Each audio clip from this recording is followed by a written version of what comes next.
गासै आबादारिफोरनि थाखाय मोनसे मोजां खौरां। गासै 2000 रां मोनफुंनो हागोन आबादारिफोरा। रां आरजिनो थाखाय आबादारिफोरा गोबां हाबा मावनांगौ जायो। नाथाय भारत सरकारा साफ्रोमबो आबादारिफोरनो फिन 2000 रां होनो थाखाय फोसावबाय। थाबैनो आबादारिफोरा 2000 रां मोनफुंनो हागोन आरो बे रांखौ बेंक एकाउन्टआव जमा जागोन। बेनि थाखाय आबादारिफोरा मावनांगोन। बेनि थाखाय आबादारिफोरा मोनथाम हाबा मावनांगोन। फै जों बड'लेण्ड बुब्लिनि गेजेरजों नोंथांमोननो खोन्थागोन मा बे मोनथाम हाबाया। थारैनो मा हाबा मावनांगोन नोंथांमोना खोनासंना लादों।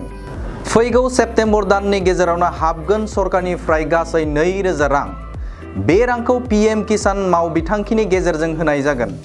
रांखौ मोनफुंनो थाखाय 31 आगस्तनि सिगां माखासे हाबा मावनांगोन। नोंथाङा PM किसान मावबिथांखिजों मोनफुंगासिनोब्ला आरो जायफोरा मोनाखै बिसोरो बे रांखौ मोनफुंनो हागोन। जुदि नोंथाङा 31 आगस्तनि सिगां मावनो गोनां हाबाखौ मावब्ला बे रांखौ मोनफुंनो हानाय नङा। रांखौ सेप्तेम्बरनि गिबि हाप्तायावनो मोनफुंनो हागोन। रांखौ मोनफुंनो थाखाय गावनि आधार कार्डजों बेंक एकाउन्टजों लिंक खालामथारनांगोन। दासिमबो जुदि नोंथाङा आधार कार्डखौ बेंक एकाउन्टजों लिंक खालामाखैब्ला 31 आगस्तनि सिगां थाबैनो लिंक खालामदो। लोगोसे नोंथाङा PM किसाननि pmkisan.gov.in वेबसाइटआव गावनि आधार कार्डखौ आपल'ड खालामनांगोन। नोंथाङा eKYC खालामना लाथारनांगोन। बे हाबाखौ नोंथाङा गावनि मुङाव थानाय फोरमानलाइफोरजोंनो खालामथारनांगोन। बे हाबाफोरखौ फैगौ 31 आगस्तनि गेजेरावनो मावफुंथारनांगोन। बे हाबाखौ गावनि मुङाव थानाय फोरमानलाइफोरजों खालामथारनांगोन। बे हाबाफोरखौ फैगौ 31 आगस्तनि गेजेरावनो मावफुंथारनांगोन। 31 आगस्तआव साननै सानथामल'सै। बेनिखायनो नोंथाङा सरकारनिफ्राय हरनाय रांखौ मोनफुंनो थाखाय थाबैनो बे हाबाफोरखौ मावनांगोन। गासै आबादारिफोरनि थाखाय मोनसे मोजां खौरां। गासै 2000 रां मोनफुंनो हागोन आबादारिफोरा। रां आरजिनो थाखाय आबादारिफोरा गोबां हाबा मावनांगौ जायो। नाथाय भारत सरकारा साफ्रोमबो आबादारिफोरनो फिन 2000 रां होनो थाखाय फोसावबाय। थाबैनो आबादारिफोरा 2000 रां मोनफुंनो हागोन आरो बे रांखौ बेंक एकाउन्टआव जमा जागोन। बेनि थाखाय आबादारिफोरा मावनांगोन। बेनि थाखाय आबादारिफोरा मोनथाम हाबा मावनांगोन। फै जों बड'लेण्ड बुब्लिनि गेजेरजों नोंथांमोननो खोन्थागोन मा बे मोनथाम हाबाया। थारैनो मा हाबा मावनांगोन नोंथांमोना खोनासंना लादों। फैगौ सेप्तेम्बर दाननि गेजेरावनो हाबगोन सरकारनिफ्राय गासै 2000 रां। बे रांखौ PM किसान मावबिथांखिनि गेजेरजों होनाय जागोन। रांखौ मोनफुंनो थाखाय 31 आगस्तनि सिगां माखासे हाबा मावनांगोन।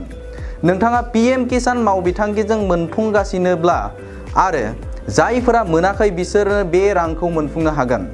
जुदि नोंथाङा 31 आगस्तनि सिगां मावनो गोनां हाबाखौ मावब्ला बे रांखौ मोनफुंनो हानाय नङा। रांखौ सेप्तेम्बरनि गिबि हाप्तायावनो मोनफुंनो हागोन। रांखौ मोनफुंनो थाखाय गावनि आधार कार्डजों बेंक एकाउन्टजों लिंक खालामथारनांगोन। दासिमबो जुदि नोंथाङा आधार कार्डखौ बेंक एकाउन्टजों लिंक खालामाखैब्ला 31 आगस्तनि सिगां थाबैनो लिंक खालामदो। लोगोसे नोंथाङा PM किसाननि pmkisan.gov.in वेबसाइटआव गावनि आधार कार्डखौ आपल'ड खालामनांगोन। नोंथाङा eKYC खालामना लाथारनांगोन। बे हाबाखौ नोंथाङा गावनि मुङाव थानाय फोरमानलाइफोरजोंनो खालामथारनांगोन। बे हाबाफोरखौ फैगौ 31 आगस्तनि गेजेरावनो मावफुंथारनांगोन। बे हाबाखौ गावनि मुङाव थानाय फोरमानलाइफोरजों खालामथारनांगोन। बे हाबाफोरखौ फैगौ 31 आगस्तनि गेजेरावनो मावफुंथारनांगोन। 31 आगस्तआव साननै सानथामल'सै। बेनिखायनो नोंथाङा सरकारनिफ्राय हरनाय रांखौ मोनफुंनो थाखाय थाबैनो बे हाबाफोरखौ मावनांगोन। बाइक अनसायगिरिफोरनि थाखाय मोनसे मोजां खौरां। Kokrajhar JD road axis bank साखाथियाव थानाय दावहारु अट' एजेन्सिया नोंथांमोननि थाखाय लाबोदों धामाका स्पेशेल अफार। खम बेसेनावनो नोंथांमोना बाजाजनि गुबुन मडेलनि बाइक फाइनान्स खालामना नोंथांनि सिमांखौ जाफुंहोनो हागोन। 13,800 रांनिफ्राय जागायना 19,500 रांजों नोंथाङा बाजाजनि गुबुन मडेलनि बाइक जेरै प्लाटिना, पालसार बायदि गुबुन मडेलनि बाइक लानो हागोन। बाइकजों लोगोसे बेसेन होनाङालासे मोनफागोन गंसे हेलमेट। बायगिरि बिथांमोना गोरलै राहाजों बाजाजनि फाइनान्स लिमिटेड नङाबा एक्सिस बेंक लिमिटेडआव फाइनान्स खालामनो हागोन। गोबांथार फोरमानलाइफोर गथायनो गोनांथि गैया।